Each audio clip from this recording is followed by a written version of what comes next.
And we welcome you to episode 2 of the 2022 edition of the best podcast available, presented by our great friends at Cross Country Mortgage. I'm Jason Gibbs alongside senior staff writer Andrew Gribble. We're going to get right into it. NFL draft analyst. He covers the league. He covers the draft as well as anybody.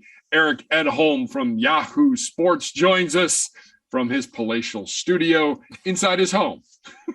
Eric, appreciate it. You continue to work from home, and I'm assuming for the foreseeable future, that's where you will be as well.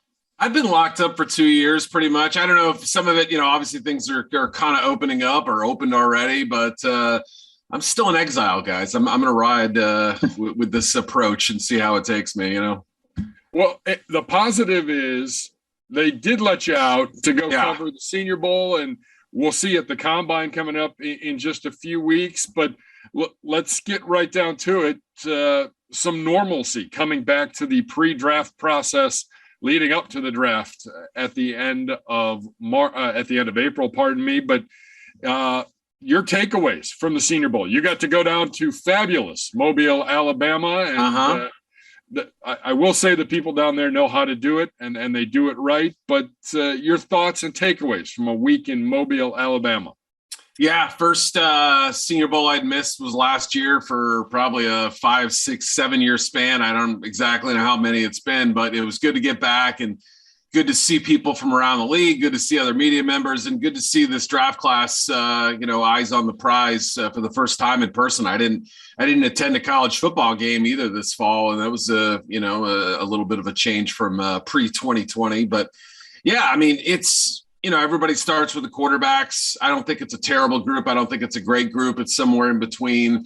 The offensive tackle group I thought was decent, but really the best group, and this probably interests your listeners a little bit, is the talent up front on defense. I thought both the edge rush talent and maybe a little bit surprisingly the defensive tackle talent was really strong down there, and that was probably my biggest takeaway from the week. Another one might be running back. It was a little stronger than I realized. Receiver was pretty good as well, but yeah, overall I would say it may have lacked some top 10 type talents and top 20 prospects overall. But if you tune into day 2 of the draft, rounds 2 and 3, you're going to hear a lot of Senior Bowl names. I think that's really kind of where the meat and potatoes of that group is going to end up in this draft, but also some first rounders as well. Eric, did you come away thinking that there will be 2 quarterbacks taken before the Browns pick at 13 in this draft? Maybe 3. I mean, honestly, I know it sounds ridiculous and people are rolling their eyes and saying, this group pales in comparison to what we had last year, 5 in the top 15 and 4 in the top 11, as it applies to where the Browns sit this year, relatively speaking and all that. But here's how I view it. Aaron Rodgers may not be available. Tom Brady's retired, we think. Russell Wilson may not go anywhere. Deshaun Watson has legal issues. There are so many potentially available big name quarterbacks who may not end up going anywhere or, be there for the sniping. So I just look at the number of teams, the list of teams that need a quarterback this offseason, feel they need an upgrade. I mean, yeah, that makes Jimmy Garoppolo a prize commodity this offseason, but maybe it also puts more weight and heft and emphasis on the draft. And so, yeah, if you want to stack up, Malik Willis and Matt Corral and Kenny Pickett and all these guys against last year's group, largely a lot of them didn't play all that great as rookies either, or struggled, went through some trials. It's not a great comparison. I think this year's group is notably worse, but the need is always going to be there. So you look at teams like Denver and Carolina and so on, and, Washington right ahead of you guys. So it still wouldn't shock me if at least 2, if not 3, go that high. That's what we've talked about on the Browns Daily Radio Show. Yeah. You can say, well, in a mock draft, well, maybe only 2 guys are going to go. At some point, someone's going to panic. And these guys, no matter where you have them ranked, they're going to work their way up. And they're probably going to be a run, especially if 3 or 4 of them, maybe all of them, are still available in the teens. you know there's going to be a run at some point. Absolutely. And I've said this almost every year. Last year, I don't even know at this point last year that we 100% consider Mac Jones a first-round pick. I don't know that. I have to remember. But you can go back and look at almost any draft cycle in the last, 5-6 years and probably even beyond that. And in January, February, even, early March, I remember mock drafts that had Laramie Tunsil going 1, and before the Jared Goff trade and before the Carson Wentz trade happened, those guys were picked in the back end of the top 10, the early teens, that sort of thing. The closer we get to April, the more, and it's hard to remember when you look back, but the more likely a quarterback is to go high, even if the talent suggests, hey, these are second round prospects in a vacuum, right? Or even compared to last year, whatever. So I firmly believe that, quarterbacks tend to go in one direction, and that's up. And that's how it ends up happening in late April. Eric, it seemed like the one of the players that had a great week and now might be in the conversation for the Browns at 13 is Jermaine Johnson at Florida State. What's there to know about him, and how much a pass rusher like him could really change things here? And funny you bring him up too, only because I right when we connected here for this, I was in the midst of a mock draft and I just got at the Cleveland spot and thought, would I roll with Jermaine Johnson here? It's a possibility, especially knowing that, Baltimore picking shortly thereafter is a team that wants a pass rusher and probably looking at some of the same positions that the Browns are. So, I came into the week thinking he was a late first, and I exited the week thinking he's probably top 20, and top 15 certainly wouldn't shock me at all, especially this year. My overall feeling is that there aren't too many players who will end up going in the top 10 this year who would have been top 10 picks a year ago. It just, to my, naked eye, it looks like last year's top 10 much stronger than what we have this year. Good football players, don't get me wrong, but these are guys who, had we stacked this year's class with last year's class and did a mock draft to figure out who would go where in a double class pool, I think it would be almost all 2021 prospects. So, even guys like Hutchinson and Thibodeau.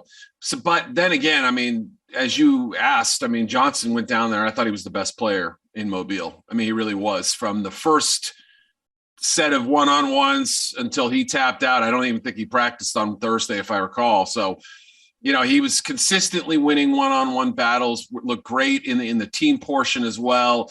Had a motor and a pursuit that you want to see out of a first-round prospect. It's crazy to think this is a player who, was at Georgia.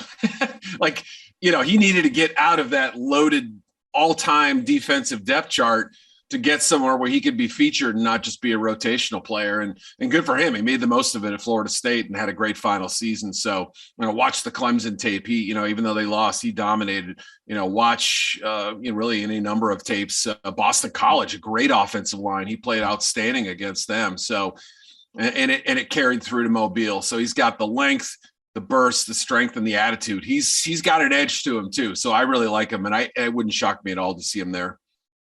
In your winners and losers column, I don't want to call them losers, but guys that maybe missed opportunities at the Senior Bowl, you had Dotson, the wide receiver out of Penn State. And, there's a lot of buzz, but this is a big wide receiver draft. I think we can all agree it's probably one of the heaviest and most talented positions, and maybe an opportunity missed by him at this week's Senior Bowl. Yeah, I really felt like he could have gone down there and established himself as one of the top guys. Like, all you need to do, I shouldn't say all you need to do, but in order to make a pretty good impression, if you can, show your speed and your separation ability against what was a, pretty respectable group of corners down there. Not terrible, not great, not a huge allotment of top 50 type talent, but still, I think that tier right below that, I think there were some pretty competitive players down there who were in practices. You stack on top of those guys, you beat them deep, you make a couple big plays with his skill set, that maybe we're talking first round. I don't know what to do with him. I like you said, it's another deep receiver group. I could see him kind of fitting into that late first, early second round range. I think that's about where I have him right now. Probably top 40, top 45, but does he get into the 20s? Does he crack the first round? I don't know. So that's how I viewed it. I thought that he had a chance to go down there and make a better name for himself. And others, took advantage of the opportunity that he missed out on. It seems like everyone we talk to has a different favorite wide receiver in this draft. Who's yours? And then I'll follow up by asking about if Treylon Burks reminds you more of A.J. Brown or Deebo Samuel, which is the one we keep seeing about everything here. Those are the two comps you are legally required to make when watching him. And I totally get it, right? I mean, you watch the way Arkansas uses Treylon Burks, and I will get around to your question. Here's this 6'3", 226-pound guy who, looks like a hybrid receiver, tight end type, big long arms, huge hands, lining up in the slot, in the backfield, out wide, in motion, taking handoffs, throwing. I think he threw like 7 passes in college. I don't think he completed any of them, but the fact is they wanted the ball in his hands in as many ways as possible and as frequently as possible. It was a little bit of a gadgety Arkansas offense when Jefferson took over. Well, before that too, for that matter. But it was clear that this guy had unusual ability. I wouldn't quite say he has A.J. Brown's full game. He could be used on downfield stuff. Brown's, obviously before, the injuries kind of set him back a little bit this year. He's making plays intermediate and downfield, and you see some of that from Burks. My question is his long speed. Will he be able to make those plays in college? I mean, in the NFL rather, when a lot of the stuff they schemed up for him, he was able to kind of get open in college. And I suspect that won't be as easy for him, but his catch strength, being able to wrestle balls away from DBs, his physical ability, his length. I mean, all that is going to play very well in the NFL. I would say he's probably closer to Deebo, but I also don't think he could line up at running back the way Deebo can. You know what I mean? Like that's the one difference. So he really is in that, you get the Venn diagram where they're kind of overlapping. He's in that sliver in between, I would say. And then who's your favorite? Is he your favorite? If I had to pick one right now, and there's no clear, overwhelming number one, I might say Garrett Wilson. I really like him. The more I've watched him, the more I appreciate him. He's not super big. He's not like Burks. He's not going to run a Jamison Williams type of 40. I know Williams is hurt, but you know what I mean? He doesn't possess that kind of rare game-breaking speed, but I think it was Dane Brugler who made the comparison to CeeDee Lamb style-wise. He's a little smaller, but it's the same type of receiver, almost like a slasher who can get open yards after the catch, body control, instincts are outstanding, great, sets up defensive backs very well, gets off the line and gets off press very well, great body control. I just think that his all-around game makes him very attractive. Burks would be in that mix. Williams, especially if he was healthy, would certainly be there. Again, Drake London from USC, he's I would say a beauty in the eye of the beholder type of prospect, but I see some Mike Williams likability from him, but I would probably all around, and Olave too, for that matter. If forced to pick, I would say Wilson probably has the fewest questions and the most strengths that I think will make him successful. Do teams, we're talking with Eric Edholm from Yahoo Sports, covers the NFL and the NFL draft for Yahoo. Do teams have issues trying to find the next Deebo Samuel when really is there such a thing as a Deebo Samuel? Yeah, you bring up a great question, which is, obviously when you see a player who is unusual or has a role that isn't, typical around the league or has a rare combination of abilities like he does, catching the football, running the football, being used in so many different ways. We always want to find the next Deebo Samuel or whoever that is. It was Wes Welker as the slot receiver when he came out. It was Travis Kelce at tight end when he emerged. Obviously it applies to almost every position, but most certainly applies to wide receiver. Other than Burks, there probably aren't a lot of guys. I'm sure there's one or two that I'm forgetting right now. I'm trying to look at my list as we talk here, but Yeah, if you say, I want to get one of those guys, well, there may not be one available, and you may overrate the ones that rate closest to them. I mean, I didn't think A.J. Dillon was Derrick Henry, but I thought he was the closest thing to Derrick Henry. And who did he go to? Matt LaFleur, who was in Tennessee, who had Derrick Henry. So sometimes these pairings work out where you see not a clone, but a decent facsimile of that type of player, maybe a slightly lesser version, not quite as fast or big or dynamic. And you can still make it work. So from that perspective, somebody like Burks certainly comes to mind. There are some other receivers in this group that I think have some ability that maybe can get exploited a little bit more, like a Jalen Tolbert from South Alabama. I think he's going to be a top 50 pick and could be used in a lot of different ways. So those guys are out there, but you just have to be careful not to project too much and say he's exactly what we see in San Francisco. We joked at the beginning about everything kind of getting back to normal here. Senior Bowl is normal. We think the combine is going to be normal. How much do you think we missed the combine last year? Or did we all? I mean, what is going to be gained this year by actually having it in its place? Yeah.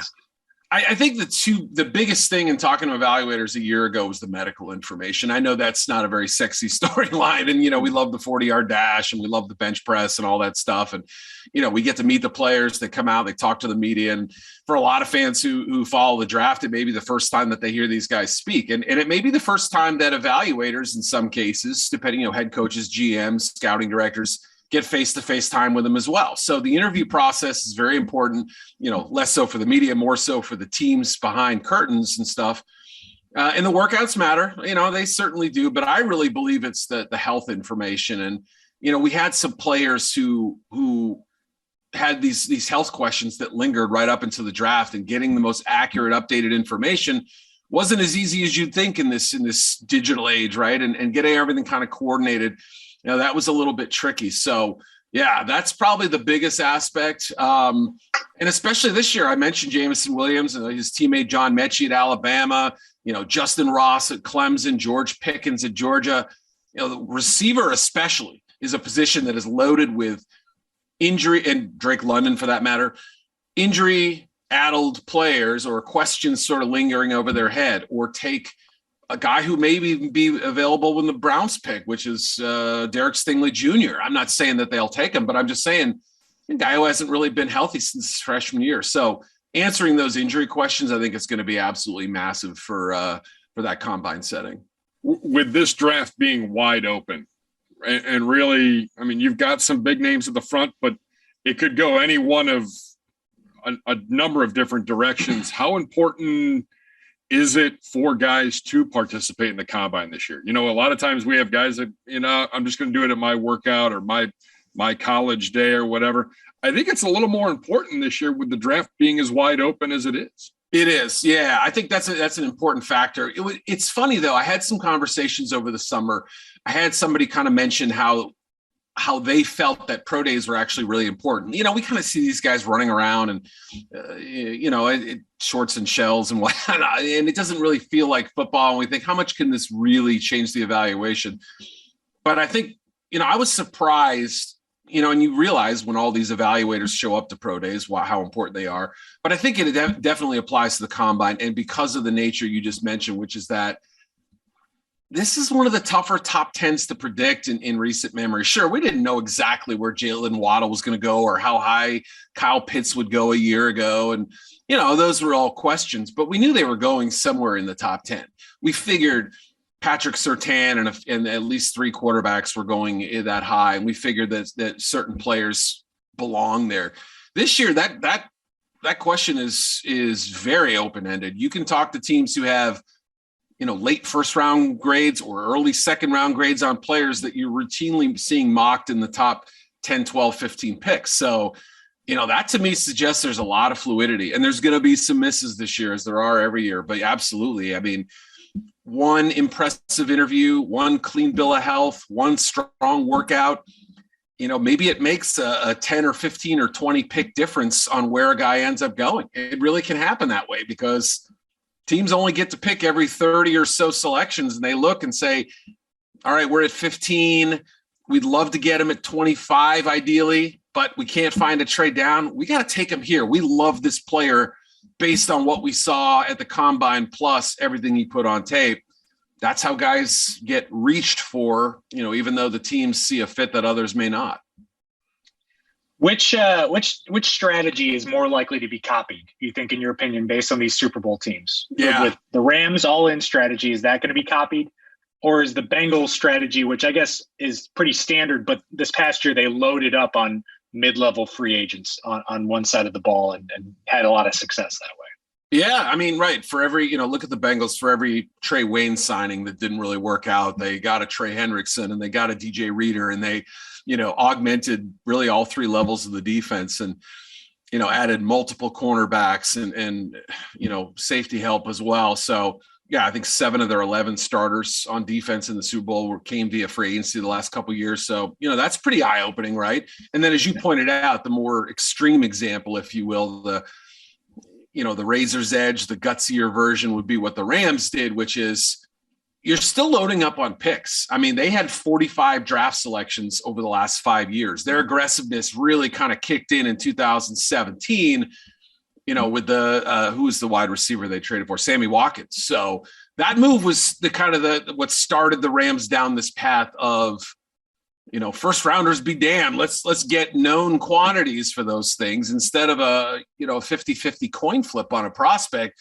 Let's go get elite players who are at the prime of their career. It's going to cost us, but we'll load up on day 2 and day 3 picks, especially day 3. And we'll trust our scouts to find the gems, the Greg Gaineses and the, Darius Williamses and the guys who really, Ernest Jones in round 3 end up kind of making the core of your team, even though the stars get all the attention.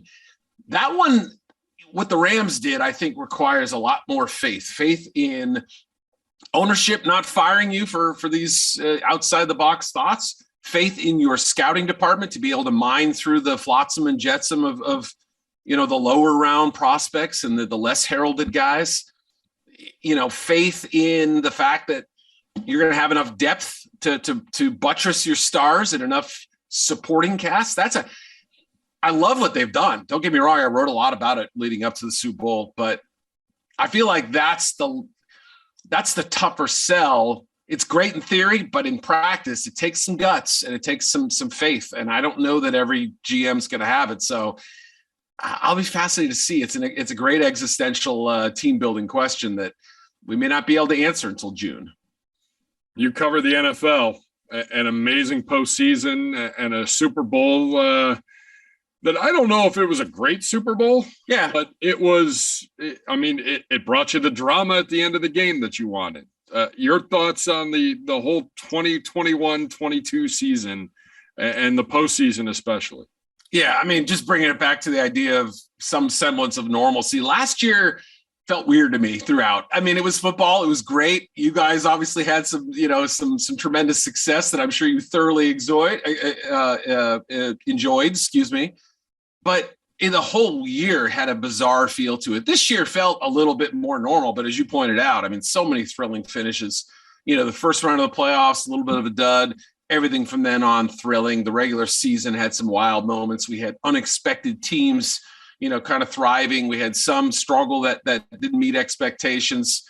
It was the final year for Tom Brady. We saw Aaron Rodgers come back and have his MVP campaign. It was a pretty great year overall, all things considered. But yeah, you're right.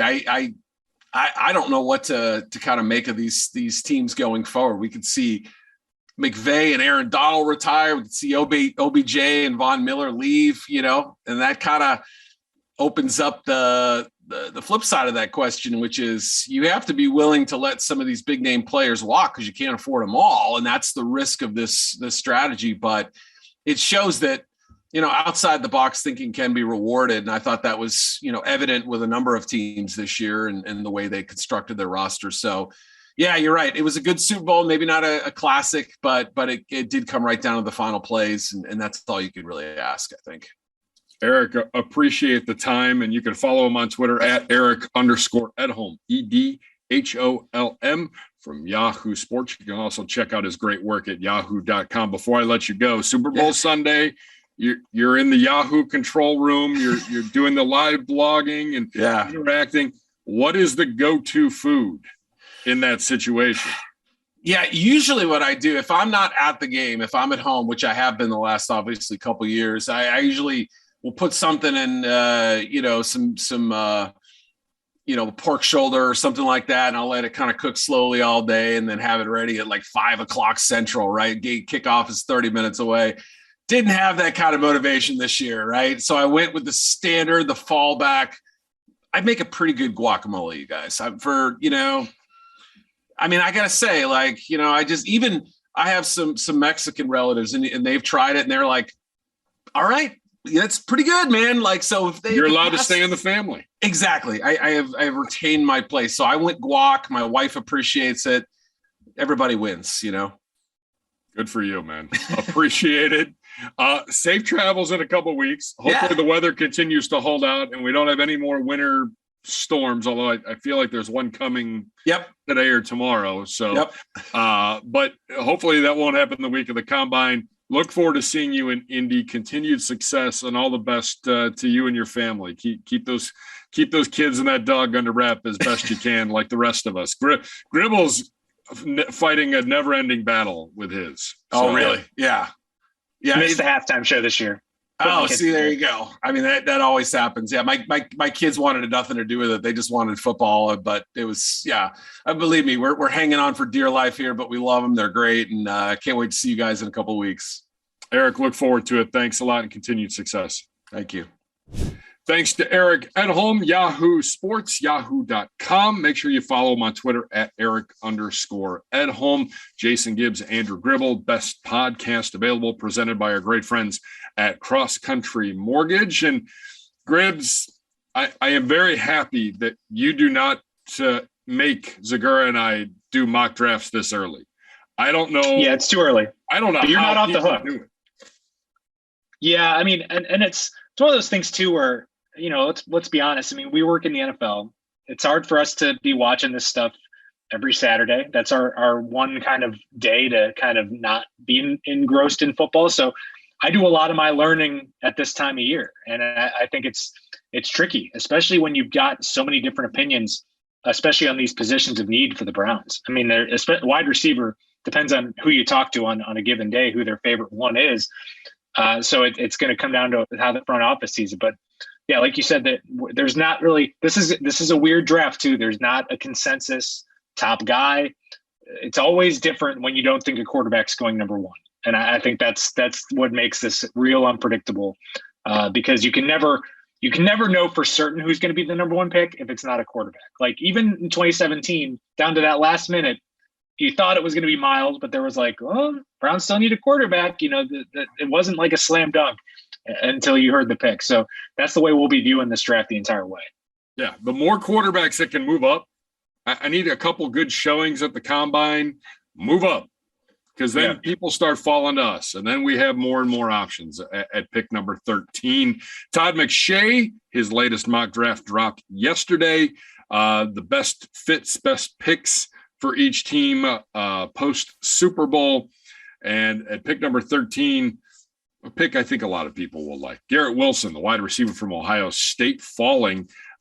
What's interesting about that is at pick number 8, as I go through my pieces of paper here, Drake London, wide receiver USC, first wide receiver off the board at number 8. Great. Totally fine with that. I'm good with that. Falls. And it'll be something to watch. It's a deep wide receiver class, but I think Ohio State fan, Browns fan would be quite pleased with Garrett Wilson at number 13. Yeah, among my favorite wide receivers in the draft, I think I've yet to make my decision on who I like the best, but it's basically, for me, it's between Wilson and Burks from Arkansas. I mean, those are the two that I think, not just from what they've done in college, but I think just fit in this offense. I think that both would thrive and have some success. Clearly, Wilson's going to be your fan favorite among here. The crossover between Buckeye and Browns fans is pretty strong.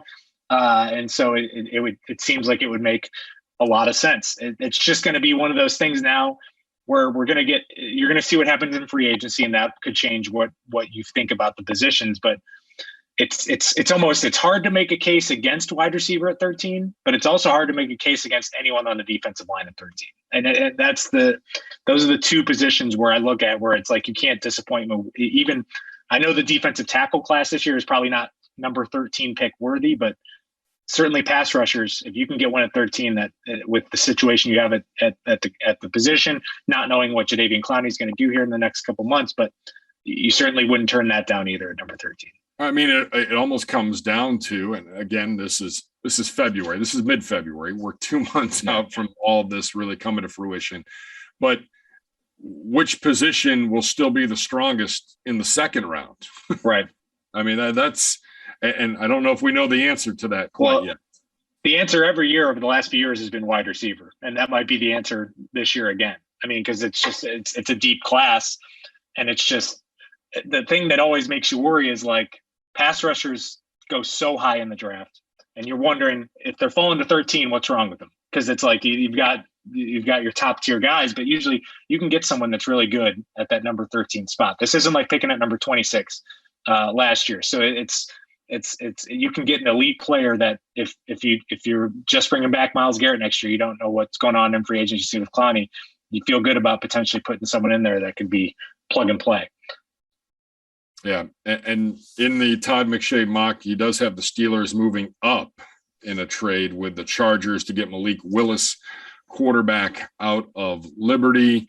And really, it appears the quarterback run would happen in the teens, according to Todd McShay, which could make for an interesting late first round, especially if someone falls at the wide receiver position, maybe even an edge rusher. And then all of a sudden, late first round in the 20s, maybe the Browns go back up and use some of that extra ammo that they've got. It's so weird because I feel like maybe I'm just not paying enough attention, but the Steelers have a actual quarterback need, but I feel like they're being talked about less than other teams with ambiguous quarterback situations instead of blatant needs. You know what I mean? Like the Steelers, legitimate, their quarterback just retired, and he's not coming back. So it's like that they have a legit need, but we talk more about the teams that like Green Bay or Minnesota or Seattle, they've got a quarterback, but it may not be their quarterback. So it's very strange, but I won't mind if they don't address the position. I mean, that would be great news for us. So, but they're definitely someone that could be making a move here.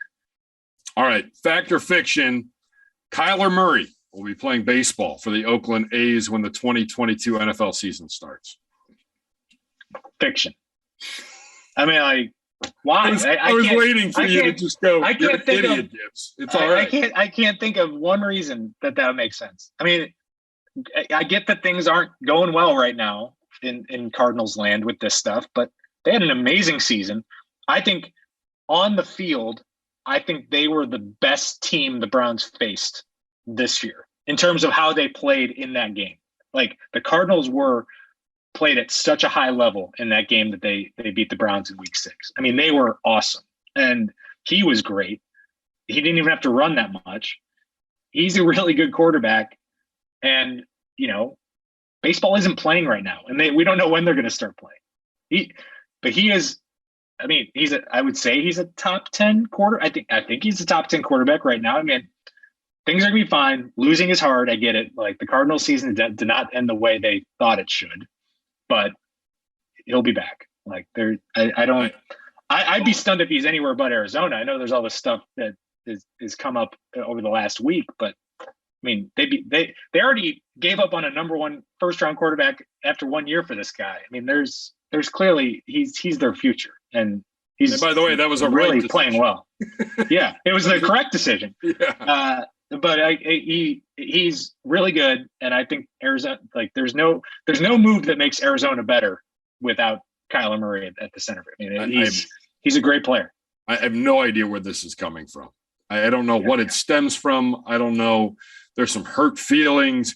I'm not quite sure. With Mortensen was reporting on Sunday, if that's coming out of Arizona's house, I'm not really sure what the thinking or what your end game is by saying the things that you said about him. But it is flat out mystifying. I don't know if he's looking for a contract extension already. Maybe that's the case. None of it makes any sense. And frankly, I felt like that team won in spite of their coach. So yeah, they were real. I said that team, if they played the Super Bowl after they played the Browns, they're beating any team in the NFL. They were so good in that game, and it just didn't. They just couldn't sustain it. I don't. It's like they peaked. They definitely peaked too early. They peaked a little too soon this year. Fact or fiction? You will not attend another Super Bowl party again until your kids are old enough that you don't have to worry about figuring out what to do with them. That is a fact. I missed large portions of this game. I got to hear Kevin Harlan and Kurt Warner on the radio. Great call of the game. They were doing a great job with that while navigating some snow in Cleveland while driving. And then I still have not watched the halftime show. I need to sit down and carve out 15 minutes to watch this halftime show that was geared toward me, the target demographic. 100%. For the first time ever, I was the audience that they were seeking out for the Super Bowl halftime show. I need to watch it. I have to do it. But yeah, I mean, it was probably, I still saw the majority of the game. It was, I've definitely seen less of a Super Bowl in previous years because of being at Super Bowl parties. But if your goal is to consume the game, this is my ultimate hot take. Super Bowl parties are not something you should do. Like, if you want to just watch the game and be engaged with the game, you got to do it by yourself, or you got to do it with maybe one or two people. It's not something that can be, unless you're in a movie theater, you're in that weird living room, standing and sitting on dining room chairs instead of couches, you've got the temporary chairs. It's just a tough, it's just a weird place that I'm at with Super Bowl parties right now. I'm telling you that it happened to me 9 years ago. 9 years ago. Went to a party, great friends of ours. There were probably 50 people. There was one 40-inch TV. Oof. I was about 2 miles from the TV, couldn't hear anything, could barely see it.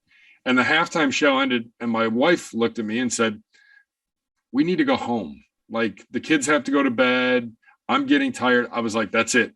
No more. I don't care. Going forward, you can do whatever you want on Super Bowl Sunday. I will be at my couch. If someone wants to join, great. Otherwise, I'm making the food that I want to make. I'm just sitting there. I'm being lazy. I'm drinking beers. I don't care to talk to anybody. I don't want to. All good." Yeah, I can't wait for the moment where one of my kids asks to watch the Super Bowl with me. I don't know if that'll ever happen, but we certainly are not there yet. My youngest on the way home cried and did not enjoy that we had Kevin Harlan on the radio instead of Encanto. It was a tough scene. She did not understand why we were listening to what we were listening to, but hard lesson learned. So we'll try to avoid that situation moving forward. It was unforced error on our parts, but we'll be better in 2022. Hopefully we are at the game in 2023. So that's I can avoid that altogether by actually being at the game in 2022. All right. NFL Combine 2 weeks away. Next week on the best podcast available, we will preview the 2022 NFL Combine. Make sure you like and subscribe today to the best podcast available wherever you get your podcasts. Also, check us out every week, youtube.com/Browns. You can watch us as well. Keith Mullahan doing a fantastic job. Anthony Bacco with the assist this week for the vacationing Jeff McDaniel. Hopefully he's enjoying his time away. We are all back together next week. Eric Edholm, shout out to him. Appreciate all of his time from Yahoo Sports. Make sure you go to yahoo.com and check out his work. For Andrew Gribble, I'm Jason Gibbs. Thanks for watching. Thanks for listening to the best podcast available.